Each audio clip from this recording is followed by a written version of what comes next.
Alright, so this carburetor's been giving us just hell. It's a generic, no name, not even a Kippa, a 40. Set the floats, they're right at 10 millimeters, 10 to 12. Kept bleeding fuel into the system. So that's about where the float should be, that's 11 millimeters. Check the needle seat, everything was fine. I'm going to put some red gasoline, which first time doing this, it doesn't seem to like the food dye, but it'll work. And I'm going to fill the bowl, and then you're going to see where it's leaking out of. It's coming out of this side somewhere, there's a casting flaw. So I'm going to pull this stuff apart, and then that way we can see where it's messed up.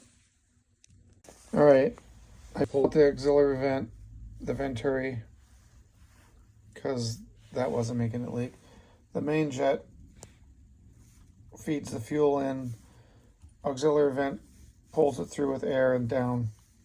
So if your float's too full, it'll leak out of there. That wasn't our problem here. The float was fine. It was dropping down because something's wrong in this. There's a flaw somewhere in here. We're going to find out with the red. And since it's a bus, gravity was letting more fuel come in after it dropped down, and it kept putting fuel in the motor. We knew better to start it, so it's been a few days messing with it, but here we go. I'm going to fill it just below where it normally sits at. There's that. I could have probably used water, but I used gas, so it's the same viscosity. Now we're going to wait to see something happen in there. There it is. It's not at the level, but you can see it seeping out.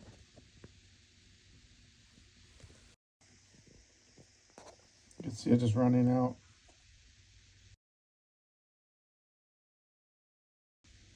It's well below the well. The hole is right there.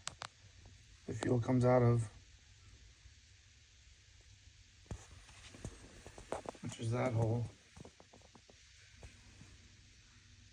It's leaking below it. Multiple places. You can even see the color right there.